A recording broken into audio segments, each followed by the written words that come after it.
Hi, welcome to another Kintsugi Conversations. I'm Rob Balfour, And I'm Neve Rose. and we have Emma Jane Taylor with us today, who's an activist that I followed on lots of channels, who is really, really impressive at pushing pushing the change narrative with the media in particular in a way that I don't think they've encountered before.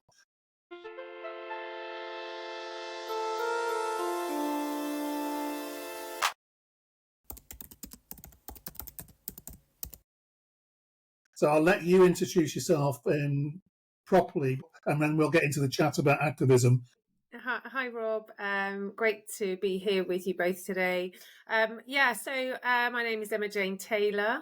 Having gone through child sexual abuse as a child and rejection, I have understood what trauma meant and undoing trauma and existing with trauma and healing from trauma, and did that for the best part of my life without sort of thinking anything more of just trying to get through a day where I didn't feel so wretched and anxious and horrible about what had happened and the effect that it had on my life. And in the last maybe 10 years or so, I've been sort of swirling around sort of conversations where I've been talking out a little bit more and a little bit more and a little bit more, and then went very public with my story about 7 years ago. It was never something that I thought I would do, actually. It was just something that suddenly felt like the right thing to do. And I had no thought about what would happen next, actually, just that I wanted to share my story and be authentically me, not sort of feel like an imposter in my world. And so I shared my story, wrote my book, launched a campaign that accidentally sort of seemed to sort of go wild around the world. And in the last sort of 5 years, been working on my charity, and that launched last year, Project 9010. And that's all about education and protecting children with an educational program which would help them challenge conversations, potentially preventing a child being groomed before any abuse happens. So yeah, and in aside from my campaigning and my volunteer role, I work in the lifestyle businesses. So I work my passions are fitness and dance and well-being, and I work with children from 3 years old to adults. I don't know, our oldest is probably 93. So life is busy, but I'm actually I'm in a world where I thoroughly enjoy and embrace it. Sort of all works together, because everything, from everything I did as a child with the dancing and the fitness has been such a huge support. It's like almost part of my therapy, and it seems a key part of why I'm here today, and also campaigning and in charity. So yeah, that's me. And that's amazing, because I know some of the backstory of your abuse in childhood, but we won't really want to talk about the future in many ways, because we're coming in a world that's changing. We have a new government, and you're very active and get access to the media and able to articulate, I think, very powerfully things that the society still seems to struggle to understand, about the use of language, for instance, and how they perceive abuse for children and how they talk about it and how they respond to it, even when they, after all the years from Savile, even if you was taken back to Savile, you would think they would have learned those lessons, and they would have like a drop-down menu that they can use, like using the word child prostitute, for instance. I don't know how long it takes for them to understand that word is offensive. So how do you feel where do you feel we're at the moment, given your engagement with the media in particular? And also, let's widen it out to the political landscape, because we're looking at a new government. We're all waiting to see what the strategy will be for the next 5 years in relation to sexual violence and the protection of children. So where do you think we are, Emma? So I think in the years that I've been doing this, there is change. And I think it's not huge change, but it's small change. Any change is therefore significant, because it's a step forward. And I think one of the most frustrating things for lots of people is that they want everything to change now, along with me and you and everyone else out there campaigning. And the most important thing is to look where we are now and think actually a change has happened. The lots of people are still using the wrong words, dialogue, conversations online, in the media, in the national press, everywhere around the world. And sometimes, I hate to say it, I think a lot of it is clickbait. And I think a lot of it is to fire up difficult conversations. And so, when they put out child porn, or, a child had sex with an adult, they know exactly the effect that that's going to have.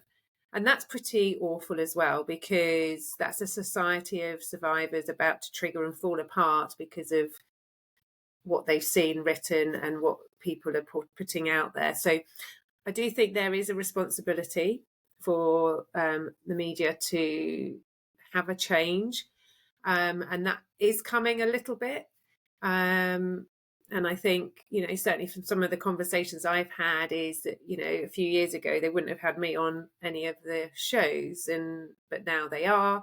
And that's, I think, a tick in the box, because even though it's little conversations, in the grand scheme of things, they are enormous conversations to be having on a national, global presence. So I do think the change is there. I think what is really important to share is that when you see a headline that might have triggering connotations to it, is to try and understand that actually, is that an uneducated headline, or is it a very carefully put together headline that you're going to get response from? And you know what that response gives you?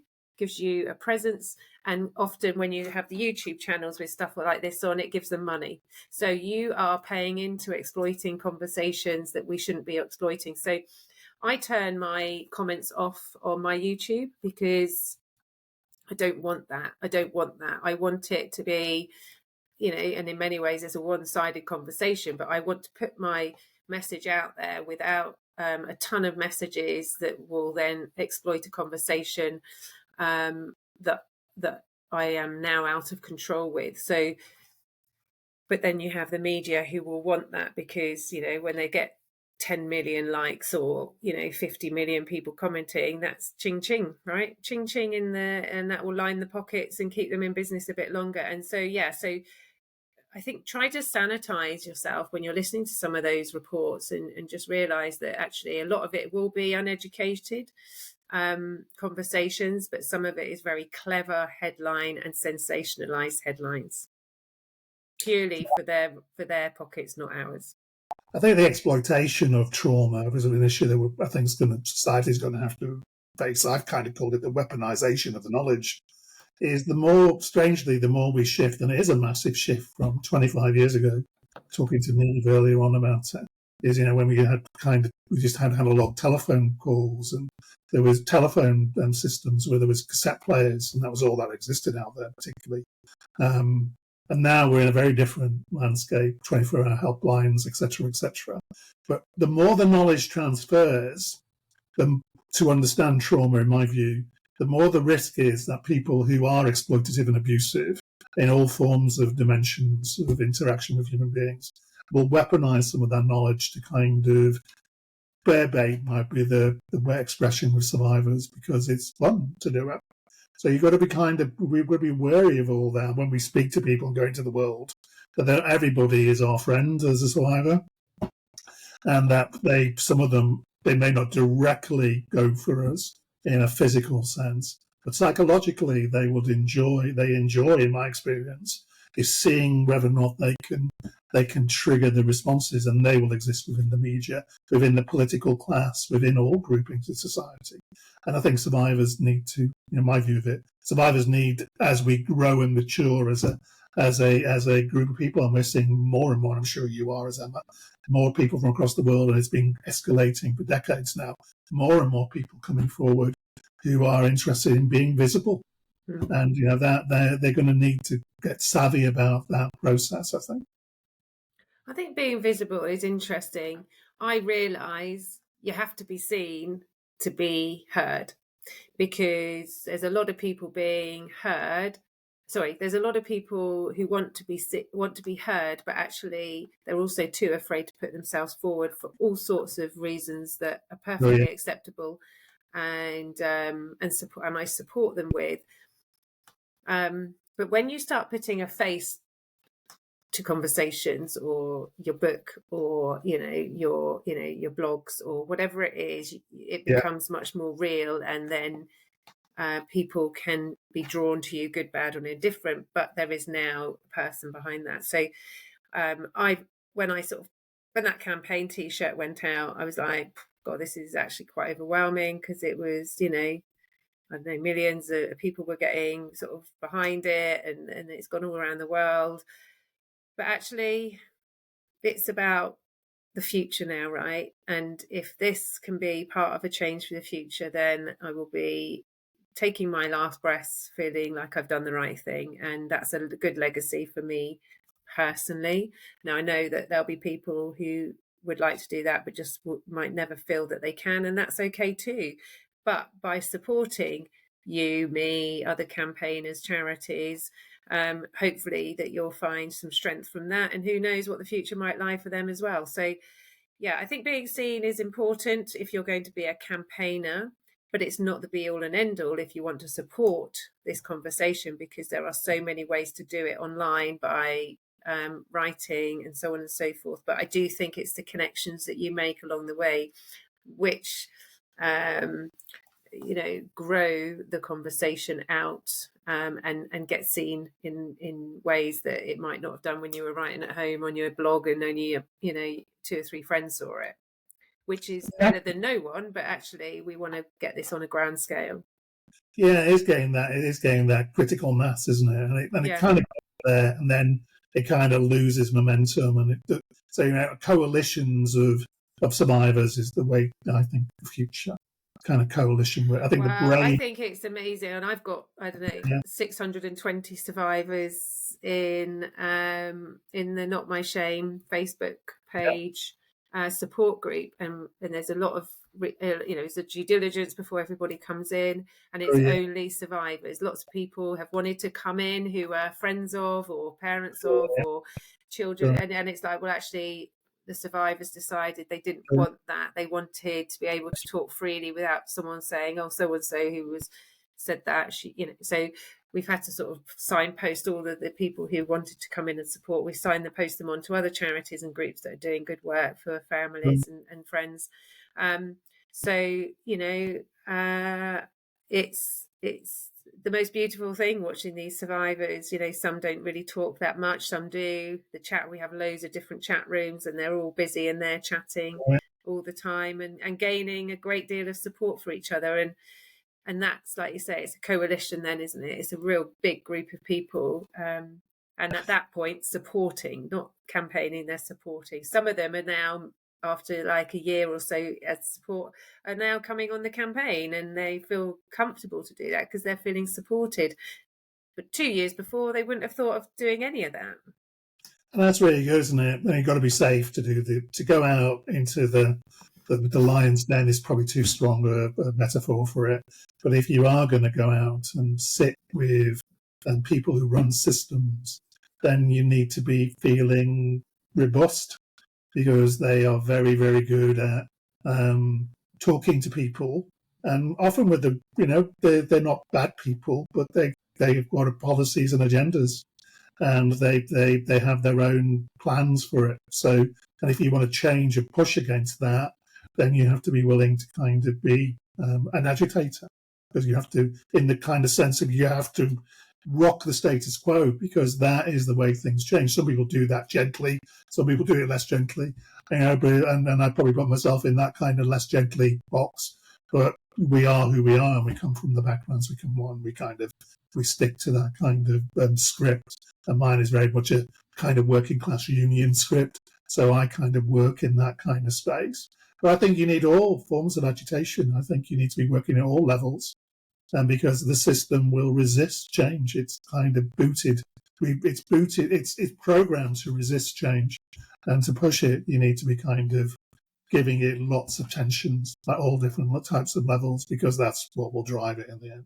So if Neve wants to come in at this point and kind of ask anything. Something you mentioned earlier, Rob, which was like about kind of momentum and pushing with like campaigns and through charity work and everything. It's like, how do you keep that momentum, especially in like a media context, because it's quite common for the media to pick up on like one specific story, and then they'll get so much attention, and then it kind of, there's like all the outrage and all the people that kind of identify with that, but then it all kind of fades into the back again. So how, like, what's your experience of kind of pushing and keeping that momentum going to get people kind of consistently talking about this issue?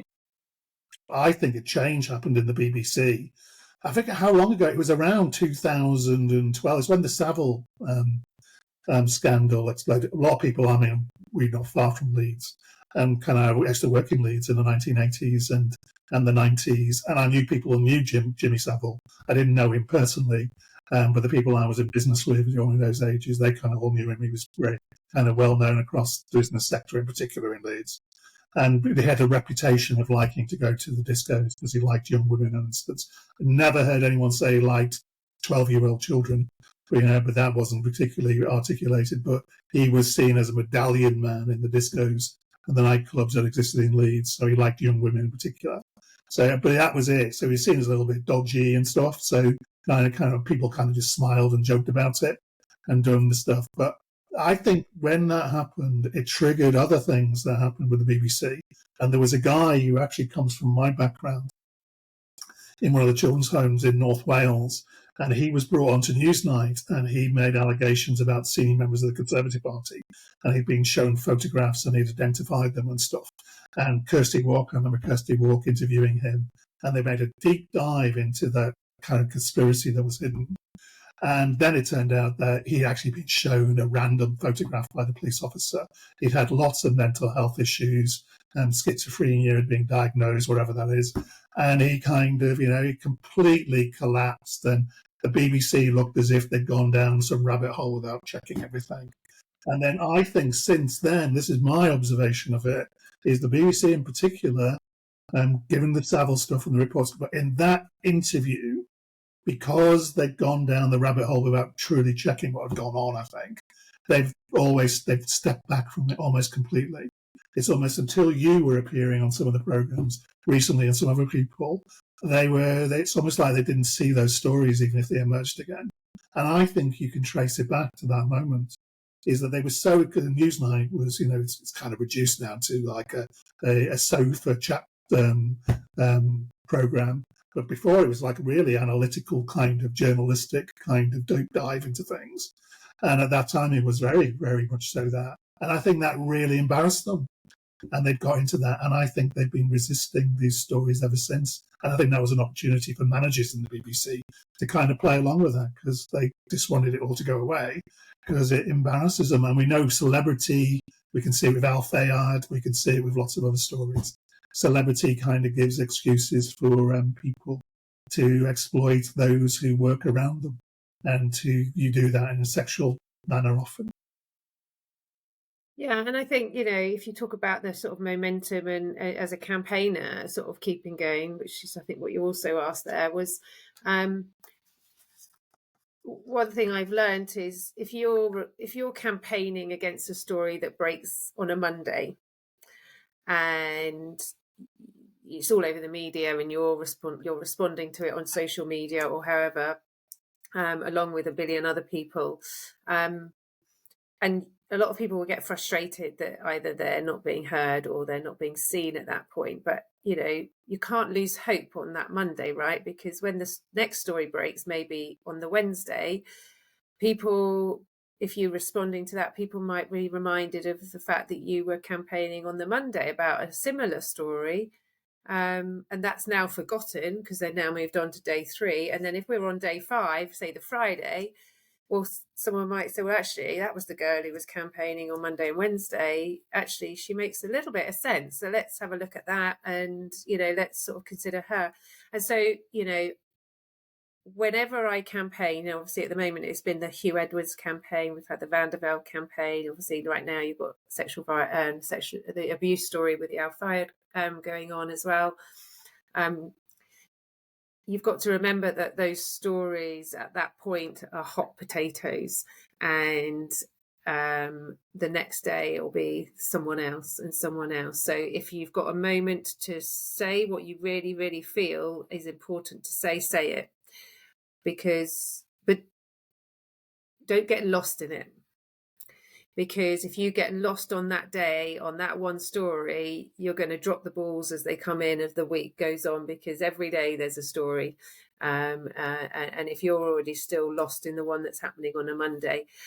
And the way I look at this is children deserve more than that, right? Because it's not one child, there's lots of children. It's not one story, there's lots of stories. So let's, for the children, just keep going and pushing, because we need to make sure every story is heard. Every person has a voice, whatever it is that you want to say, so that for me, it's always, why am I here? Well, I'm here because I want to do what I can for today's generation and the generations to follow, and that will be my end result. So why are you here, Neve? Why is Rob here?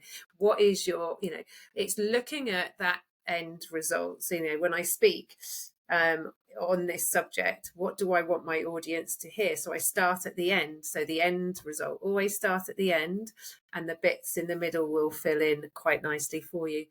I do think the BBC changed, or the story of the BBC is, I think the trouble is with this is you can't ignore the fact that child sexual abuse happens. What we don't want to do is, what we're seeing quite often is it being exploited, and in a very dangerous way, because that's just crippling for so many people, which is why you just got to keep sturdy, keep resilient, and keep focused on what it is you're here to do, Neve, and the long-term goal that you want to achieve, so that you get to a point where you just like, I've got no regrets. And that's exactly where I am in life. I have no regrets with what I've done and how I've done it.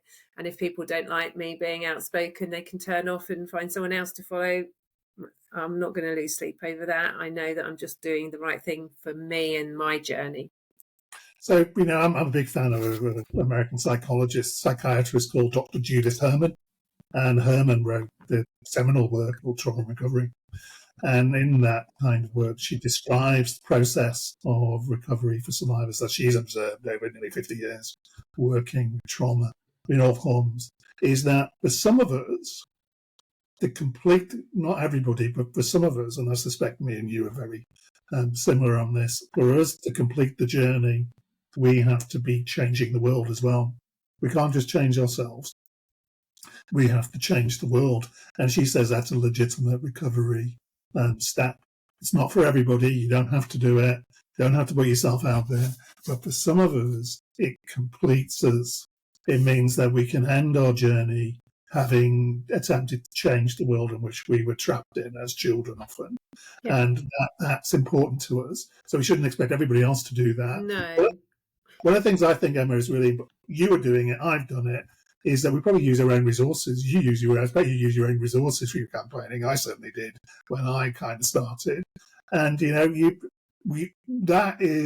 that is very challenging, because you're having to subsidize campaigns. I quite like watching the Brave movements. I don't know if you're familiar with the Brave. Yeah, I know the Brave movement. They're great.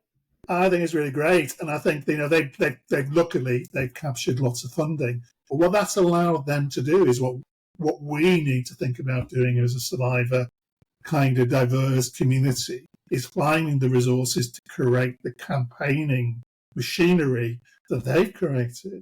And because they've been able to basically employ a professional staff who are very, very smart at all the kind of policy lobbying structure kind of steps that you need to do to kind of get into all of those systems. I mean, I'm a little bit of a cynical optimist. I'm not sure having all of this stuff actually changes anything, but it's just in a big way, but it's a step of the process. But I wonder, that's what's the voice of survivors themselves. I think that you have nearly 700 survivors in your online support group. That's a powerful group.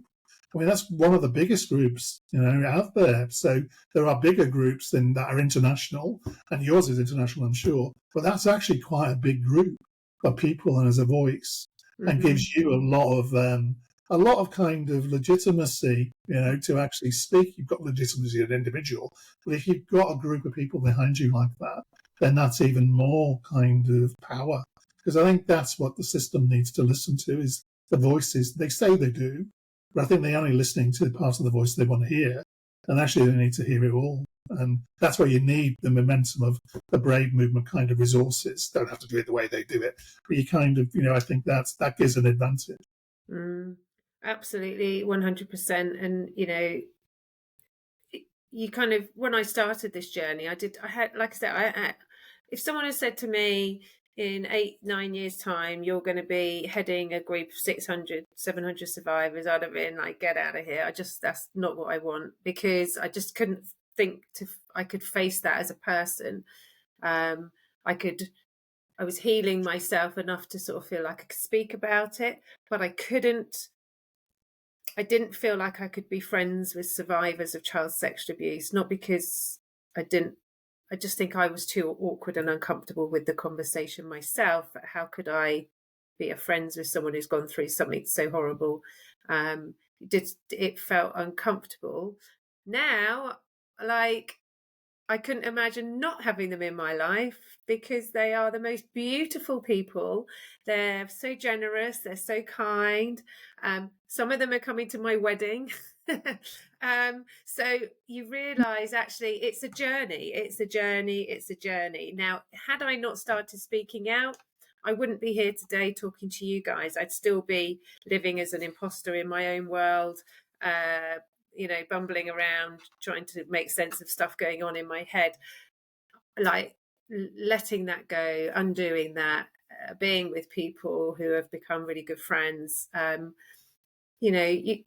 It's the beautiful thing, it's not, you get to a point in life where you're like, gosh, you think that's it, that's your friendship group, that's your world, that's your life. But actually,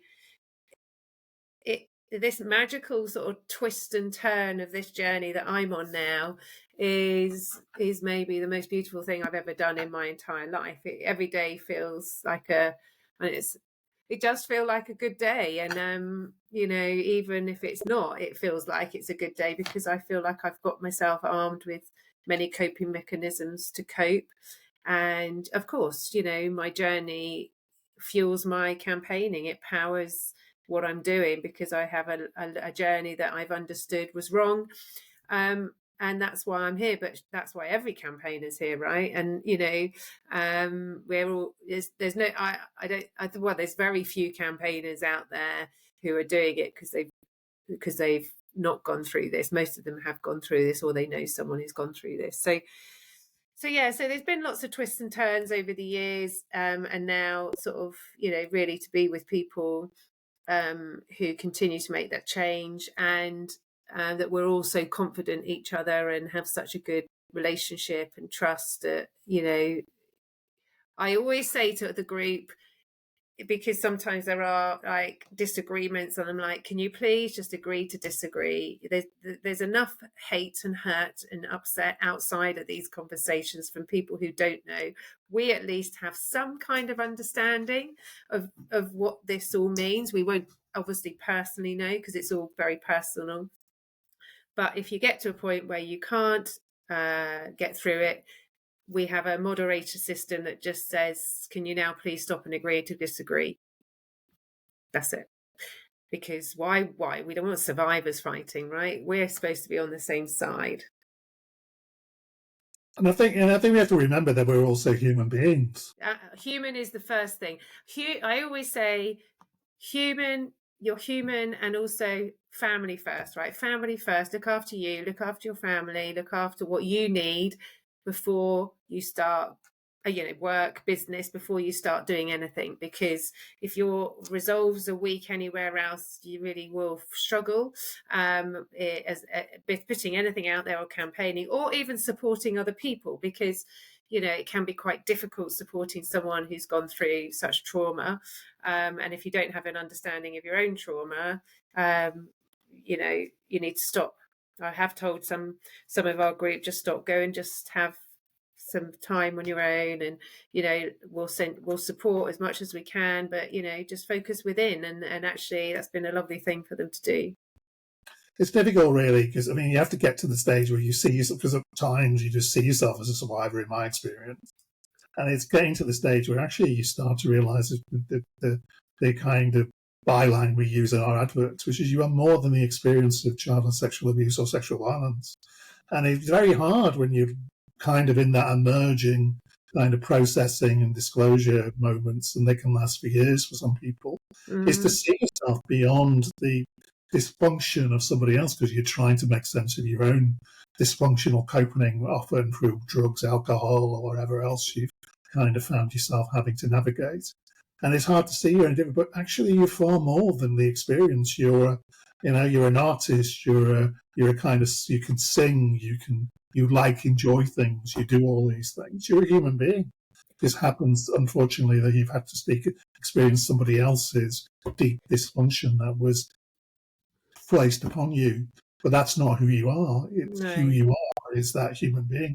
And as you emerge and grow and develop and recover yourself, then that becomes clearer to you. And that can be really, as I think you articulated it, that can be actually quite blissful. You can kind of suddenly see yourself as well. That's quite amazing. I forgot I was like that.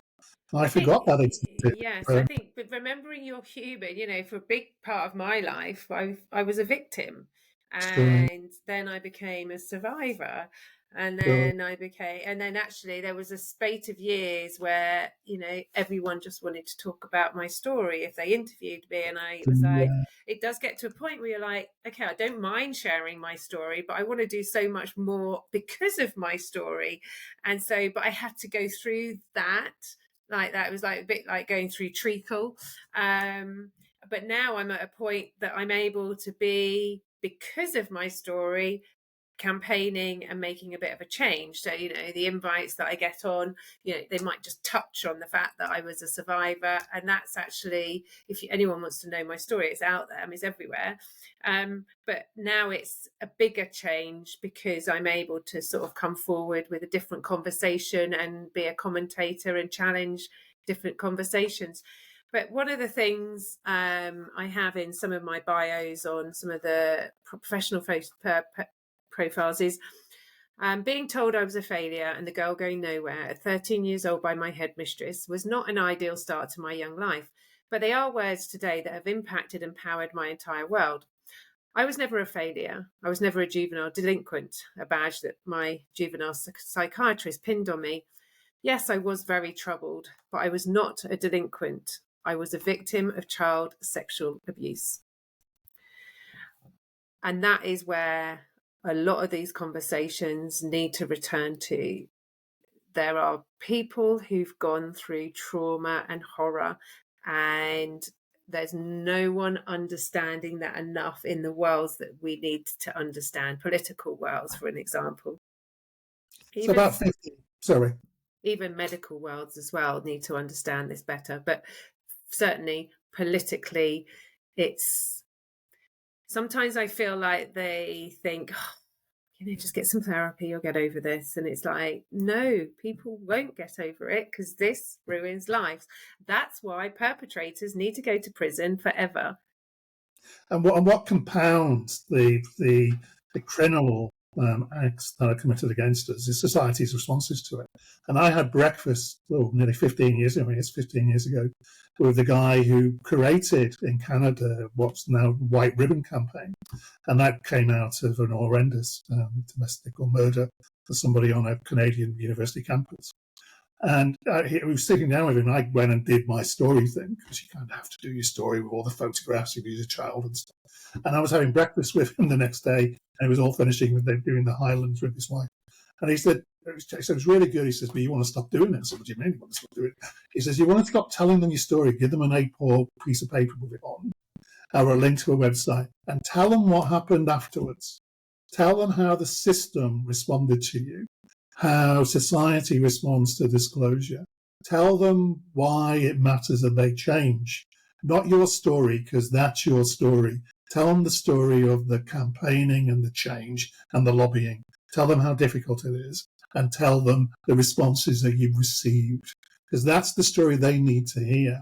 So if they haven't got that children are being abused, he said, that they experience those things now after the hundreds of thousands of stories that exist, then, some of them are never going to get it. And, those stories are very valuable and people should share them. But what they really need to hear from people like you is what it's like to try to change the system.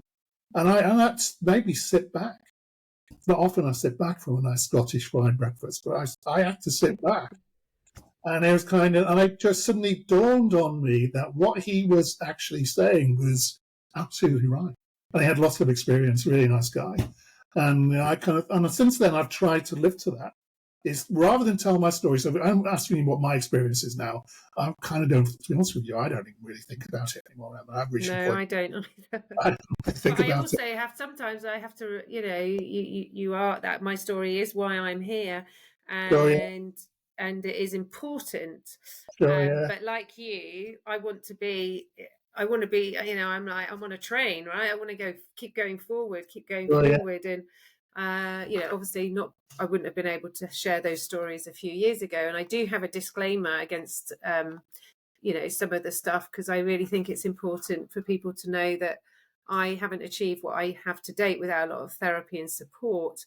sure, yeah, And I don't advise anyone to speak up and share anything about their story in public until they have a greater understanding of their why and what they are facing and why they are facing it. And I think that's been something, because I've seen people literally be car crashed because they want to go out and they want to speak up, and I think it's great, right? I first of all, I think it's great anyone speaking up. I think anyone's sharing their story, putting themselves out there. But if you haven't had the support and got the system around you, and you come off that stage and someone online starts trolling you or whatever, the hate that comes in from the family or the friends, and you haven't have enough resources around you, it can floor you. And I've seen that 1,000 times. And I'm very fortunate now because I have a good support system around me personally, and also in my volunteer and my charity role. But that's taken years and years and years. Like I'm sure the same for you, Rob. It takes a lot of years to get to that point. I now have a board around me with the charity. I have an advisory board. I have a trustee board, and I also have a committee. So I have a great deal of people supporting me in the charity Project 9010 as the founder. So, but that didn't happen by accident. That happened because all these things we're talking about, we go through mud, and we go through treacle, sometimes I feel like I'm battered and bruised by the time the end of the week's come, because of people feeling that they can batter and abuse you emotionally. But actually now I'm like, I'm keeping going on this train, right? I'm going to keep on going. If I can help you in any way, I will. But actually, the trolling stuff, that's just nonsense. I'm just not interested in that nonsense. Just find someone else. Because I will just block you and move on, and I ignore most of the stuff anyway. It doesn't affect me, and but it can affect some people, and those are the people I just feel really just take a moment to think, why do you want to speak out? And before you take a big stage, is this right for you? So I see those people emerging all the time, and sometimes they're kind of on directly on my feeds on social media. I'm not a big fan of social media. I'm there for about need about it. I kind of understand why I'm there for, but I could wish to be somewhere else sometimes. But my generation doesn't do selfies, so I have a life outside of the activism. Would you believe? I just don't put it on I don't put it on Facebook, or I don't put it on Twitter, whatever it is now. When I see them emerging, and I see the passion and the drive, and I kind of know what's going to happen. So I know they're going to be taken off and captured. The word when I emerged was captured. And and that's got better, but it's still the same. You can be captured, and you have to understand that if you put yourself out there publicly and you do it in a physical space as well, then every time you do it, there's a little bit of you that's left behind when you leave the room. And not everybody in the room is your ally. And, some are there because they're genuinely on your side. Some are there because it's kind of a day out. A lot of them are indifferent, but there are some it's entertainment. And, you may not be consciously aware of it, the society is complex. So if you're going to do it, you need to be self-aware. And I know some activists now have stopped doing it because they've realised that's some of the price. And you can't tell people, that's the issue. Yeah, and people have to get to that point where they know that that is the right thing. But that's a sad thing to get to, because it means you're probably suffered at that point. I don't care, actually. I know that I've got to rise up if I want to make a change with my charity and as a campaigner. My family, obviously, this has been something that's been very discussed, and you know, everyone knows that I'm doing the right thing for the right reason. And you know, I'm sorry if you see things you don't want to see, but block me, turn off, and you know, but they all love and support me, as do, you know, everybody in my life. And so, like, I'm not doing it. I don't want sympathy. I don't want, you know, this isn't about poor me. This is about, I've understood what that meant as a child, and I don't want any other child to suffer because of it. If you don't like what I'm putting out, turn it off. But it's not going to stop me. If you're going to troll me. Most of them I don't see anyway, because sometimes it's just you know, so intense that I don't, and I mute people because some of the trolls I don't. It's not about blocking them, because you know that they'll use that against you. So just mute them. So I mean, I'm not making a judgment about it because I've been there myself. It's more, I kind of see it as, that's going to hurt you. Do it. And, you know, because you have a right to do it. It's your human right to stand up and to fight for what was a system and people and the abusers who did things to you that were not right. You have a right to stand up to it. The problem is, whether you're doing it, talking at conferences or on social media or all the rest of it, is you're exposing yourself to a world that can be toxic. And that's why I think it's really important to know if that's the right thing for you. Like I say, I mean, I have a lot of support. I've had, you know, 30 years of therapy to be here. I can lean in on people if I need to. And I know it's the right thing for me to be here. I know where there'll be consideration when we put stuff out, or I put stuff out, but it all has to tie back into the importance of the work that we're doing as the campaigner and the charity, to be leaving what we can to help the future generations. And I couldn't have done this 10 years ago, right? I'd have been mortified. The first time I put out a post, I was like, So it's kind of also learning that to have those good friends around you. Yes. And actually tell you the things that you don't want to hear as well as an activist, which is have a week off. You need to go out for Sunday lunch to the pub, and we're not going to talk about changing the world over Sunday lunch. We're going to talk about football or cricket or going on holiday to wherever. We're not going to talk about it all the time, not because we don't think it's important, because sometimes you just need time off. Well, I think, and also life is really important, right? I mean, I feel like I'm sort of got quite good stability on that, in that I also work in business and have a very busy life with my business. And so my campaigning and my volunteering, you know, fits in around the fact that I've got you know, obviously I've got my own family and I've got my own business. But I also, I've always been very good at turning off technology. So, you know, I do not go to bed with technology. It stays downstairs. At weekends, I very rarely have technology on me, because I want to be able to walk around, see the trees, see my family, hang out with my friends, you know, just have playtime, you know, playtime where you can be a good human and you can enjoy life, go to the beach, go swimming, go do my fitness. As you probably know, I'm a fitness addict as well. So I go to the gym every day. I work out for an hour and a half every day in the gym, and I have done that religiously for years and years and years. That's my time out. That's my time out. No one is coming into that time apart from me and who I choose, because if I don't have that, I can't function professionally, personally, or as a volunteer, as a campaigner, and as a charity.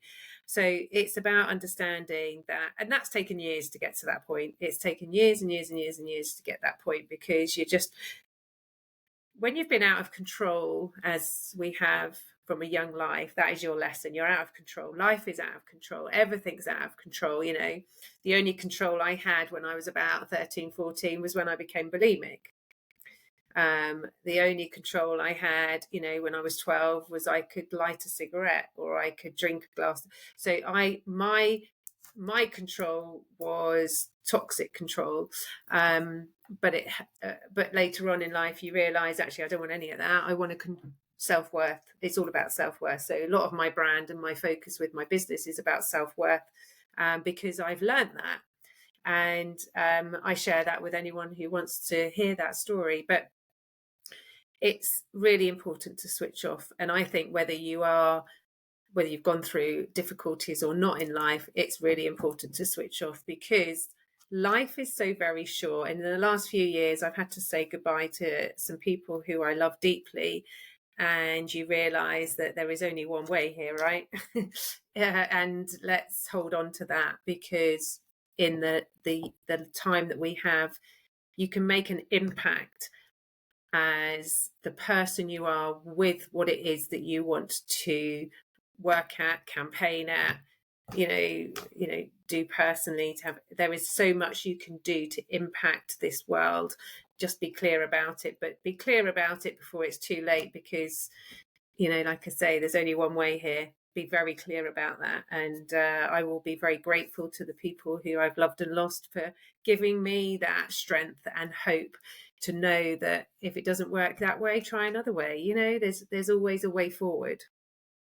So I won't remember the names of the people who have been cruel or nasty to me in my final seconds of my existence. No. But I will remember every single name of every person who's been nice to me.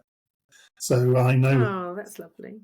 And, so they won't exist, but the nice people will exist in my final seconds. Yeah. And I think survivors, are amazing. I've spoken to thousands of them. You've spoken to thousands of them now in this campaign that you're running. And I think they're absolutely amazing in a world that doesn't treat them very nicely, both directly from the abuser and from the system, the people, the society itself responses to them. I think it's getting better. So I think campaigns like yours and other people are out there doing things. I worry about some people being at the very beginning of those journeys, not realizing some of the consequences of putting yourself out there. But it's important to them to do so because it's their way of making that stage that Herman talks about live and real for them. But I think we should all keep on doing it. Look after ourselves and be kind. Do all that. Have a life. Go down the pub. Have a rest. But do not stop pushing, because the people in charge of all of this need to be constantly reminded that this isn't going away and that you can play around with things, but in the end, it really is about massive investment. I'm hoping personally this new government, which we'll know about in a month's time, where the budgets all go, finally, and I'm hopeful that they finally decide to invest in a mission to turn back. The idea is 50% reduction in interpersonal violence in 10 years. And I think you can't do that with slogans on adverts. So you need to put lots of investment into it, lots of change, lots of ways of doing things. And that's what's needed. Because in the end, I think what you said, Emma, at the very beginning of all of this is here because it's about us, isn't it? We'd be kind of deluding ourselves to say this isn't about us, because we're all on that personal journey. But I've never met a survivor when you actually speak to them in a relaxed way, when they're not kind of on the mission to change things. That actually what it's all about for them really is prevention of the children who are coming behind us. It's prevention for them so that the world changes, so there are less of them being abused as much as that's possible to achieve. And I think we can achieve far more than people believe if we do it right. That's why I like what you do. And it's like all activists, is that we're all pushing to that place where there's less of it. Do you know what? I speak to my own sort of business clients, and they all say, because of me, that's helped them with their children, the girls in their life, and even the boys in their life. It's helped them manage situations at primary school, at, receptions and stuff like that. It's helped them think and query some of the stuff that's going on at school. And they're very well aware that actually, if they hadn't had that personal close contact with me, they probably wouldn't challenge as much as they do now, because I'm behind them going, that shouldn't be happening. Have you thought have you just ask them? That's all. Just ask them. Don't be embarrassed to ask the school a question. Don't be embarrassed to ask the doctors or anyone else, whoever it is that you're talking to, a question if it affects someone, if it affects a child. So yeah, I mean, don't stop, because everyone who is out there campaigning and doing everything they can, Neve, I don't know how much you do or how much you don't do, but someone will be listening somewhere. And actually, at the beginning of my journey, I said, if I could give one person hope, it will all have been worth it. And I still stand by that now. Sometimes when I've gone to events, even now, right? Even now, the rooms aren't packed, right? But it doesn't matter, because you just need one person through that door who wants to hear you speak. And remember, it's never quantity, it's always quality. And that one person who's in that room with you or on that social media post chatting to you, that's the person you're helping. They will tell someone else about you. And it's like the little ripple grows. Sorry. I just want to kind of just Neve, because you asked the question, so I'll do this because Neve will be very modest about it. Neve created one of the most innovative student action groups I've ever heard of in a university context, called Sasha. And no one I know where anything like that had existed before, because she co-created it with somebody.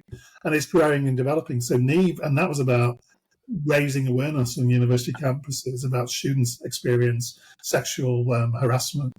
And that's growing and growing it now. I don't know how many people are on that action group now at Leeds University, but and it's been picked up by other university student union groups as a model for kind of working on those. So, we're all doing our own thing. So I'll hand over to Neve, because I tend to kind of do all the conversations, we do the stuff. So Neve might have some final reflections about the conversation we've been having. Well, just kind of what you were saying there, Emma, about kind of the impact and the quality over quantity, and stuff. That was something I always kind of said, because Sasha was, it's about survivors, but also just about getting people the support and educating people about sexual harassment. That's more like university based. But because I'm an ally and not a survivor, I always just used to kind of take the perspective of, it doesn't really matter how many people that I've managed to kind of help or get on board with Sasha, for example. It was always just kind of, as long as one person knows what you're doing, it will trickle down. And also, I think a lot of people, especially like allies, they don't want to take up too much space. So it's also about just telling people, if you're changing things within your own life, you're calling out someone who's making an inappropriate joke or using inappropriate language, you are making a difference. You don't have to be the public figure that people look to for guidance. You can just make sure that you're making those little differences in your own life, which I think it's all those little changes that will eventually add together to create the big change that we need. So that's the main kind of purpose of Sasha really in the start, was just trying to make people aware of these issues and keep it as like a constant conversation going on in the background, and also making sure that the university was being held accountable as well for its like support to survivors. But yeah, that's all I really wanted to add in. Thank you. Thank you, Neve. Well, I think it's incredible, and I think allies are really important to the conversation. So from me to you, thank you very much for being that person, along with so many others who are out there. But we need more, right? Because survivors go round in circles. Every now and then there's a break, and there might be some little bit of change, but actually it's just survivors talking to survivors all the time. And that's great, because that is growing an army, and an army is really important. However, we need allies to come in, because it's the allies which will make the greatest change longer term. So thank you very much for doing that, and never worry about who's there and why and what. It's about starting it. My go-to is I've always felt, if it feels uncomfortable, raise it. I don't care who's listening, but if I've got it off my chest, and I know sometimes people are like, you didn't need to say that. I said, yeah, but it's off my chest. I feel better. And now someone else might pick up on it and think, yeah, I get that, and that'll help them. And it allows me to move forward, because I think like so many survivors, we've held on to things for years and years and years and years and years, been suppressed and held back, and now I'm not. And I guess that's another thing for perpetrators. One day that child becomes an adult, and I hope they're watching and listening to this, and they hope they grow their voice, because you've got nowhere to hide eventually, right? And that's one of the great things about so many people coming forward. There's not many places people will have to hide. So allies are really important to that. So thank you. Call it out. Call anything out. If you feel safe enough to do so, because again, that will be the biggest change. The number of people disclosing isn't slowing, Emma. So you hear that, everyone who collects the stats for those who run services, we're seeing more and more disclosures, and we're especially seeing more and more young people disclosing. So that's the biggest kind of growth cohort in our populations who seek support, are those who are aged between 18 and 25, 30. And that's the big shift. So it used to be the other way around. There used to be people in their 40s, 50s, 60s even who were seeking support and services, especially male services. But now increasingly it's students. So there's a lot of students coming forward. And they're less inhibited about seeking that support. They just think, no, I need to talk about this because I'm fed up with it being in my head. Someone just said that today, he's only 26. And I was like, no, why are you doing it now? Well, my GP said to get in touch with you, because I went to them and said, what was it, depression? No, but I'm just sick and tired of this stuff being in my head, and I want it out of my head. Totally. And it's better out than in, right? And I know just how being in me affected me, and I do look back, and I'm sure like many others feel very grateful that I've got through that, and that I have a life, and I can still see the trees and the beauty. Because I want to touch on something you mentioned earlier, Rob, and that is, this is a grim part of life. Child sexual abuse is a horrible part of the world that we live in. People aren't acknowledging it for the reality and the trauma long term that it affects. There's a lot of bad people out there. However, there is also a lot of good people. Indeed, and the statistic on that is greater than the bad. However, we don't want that bad to creep into the good, and we just need to keep pushing this back. So eventually we have a great world with good people, not a great world with some bad ones in it. And I think what you said about taking it beyond to allies, obviously it's very difficult because the resourcing one needs to do it and the time to do it, is actually take it into this conversation, into the community. We tend to have the community with the media, with senior executives of health trusts or the Ministry of Justice or the Home Office or politicians.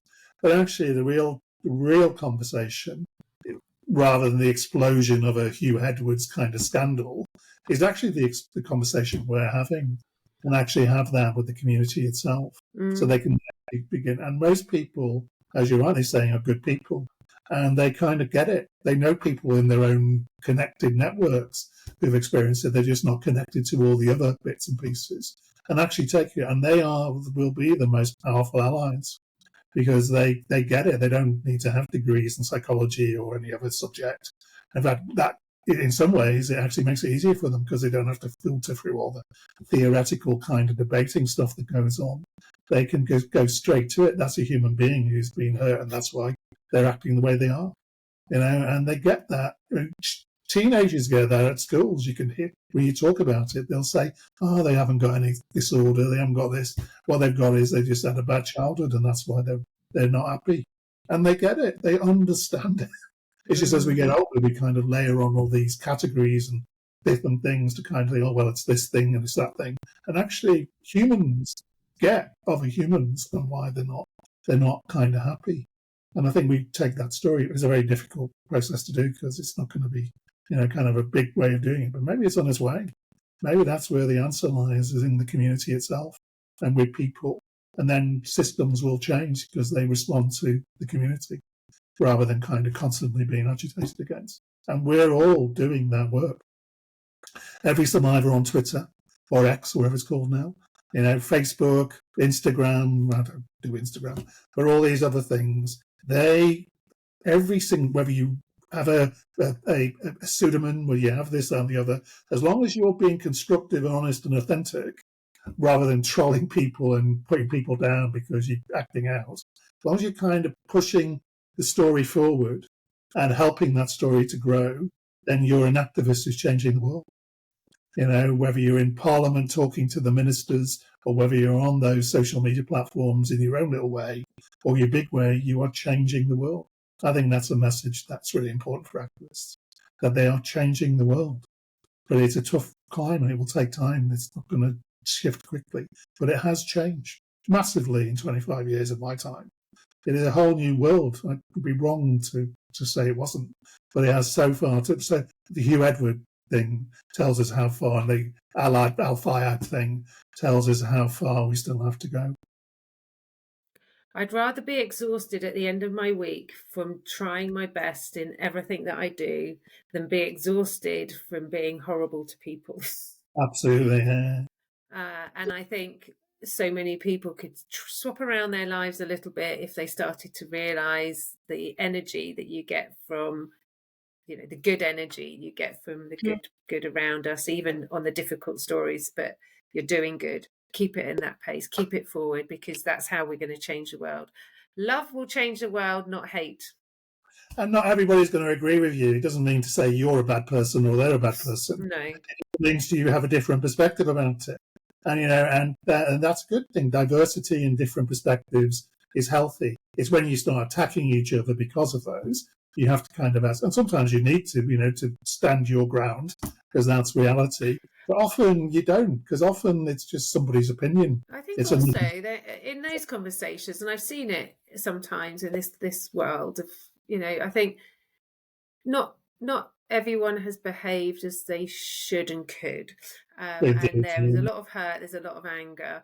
But there's always context around conversation. So often people will only get their side or a side that they're seeing, or one side. But actually, sometimes just step back and go, there must be another story attached to that.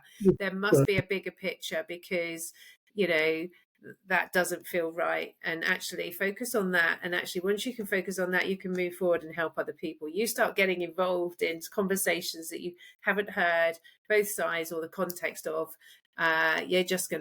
You're going to start stunt where you need to be. And actually, I don't have a lot of time for that, because it's so busy in my own life. So I keep it open-minded, and I'm there for anyone at any time.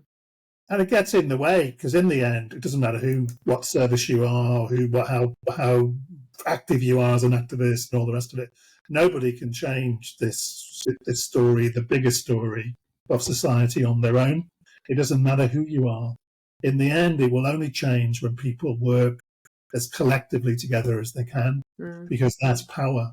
So power is what changes systems. And whilst you can individually drive down your own lane, and nothing wrong with that, but you'll change a little bit. But the big change comes when you all focus on one thing, because nobody can do it on their own. Rape crisis can't do it on their own. I can't do it on their own. You can't do it on their own. Nobody can change it on their own. It needs to be collective, because there's so much diversity out there as well. So, everybody's voice needs to be shared on that journey, and everyone needs to be seen as equal, because everybody deserves to be a human being after the experiences of abuse, especially because they need to be reminded they are. And I think that's a good thing. So you're going on a new journey as well, because I don't know if we said this, but you're getting married soon. So that's a kind of nice journey. Yeah. So it's doing this stuff. Yeah. So congratulations on your forthcoming marriage. Thank you. I think we might have run over the time that what we're going to do. So thank you for sticking with us, Emma. I really enjoyed the conversation. I shall watch your activism with a great deal of interest, because I like what you're doing. I like the fact that you kind of go on there and tell all of these journalists what you think. It's really good. And I like the energy that you bring to it. So I'm wishing you well for your future. And I'll hand over to Neve, see if Neve wants to say anything finally. just to thank you for coming on, and it's been really interesting to talk to you and kind of hear your perspective and just hear about the work you're doing. And I think it's brilliant, and I think you're just putting out a really positive message to survivors and allies, and just anyone that's listening. So yeah, thank you for joining us. Well, thank you both for having me here with you today, and for giving me the time to be able to share some of the things that I've been doing, and with some of the reasons I do what I do, because I think it's really important we all understand and work together. And I think, for that, I'll always be grateful to anyone who can give anyone a platform, including myself, on these conversations, because once they're out there forever, right? And that's really important. So it's a pleasure to hear you talk, and I'm glad to have been here with you today. So thank you. And let's keep trucking. Emma, thank you very much. And on that, we'll say thank you very much to the audience, and we'll be back soon.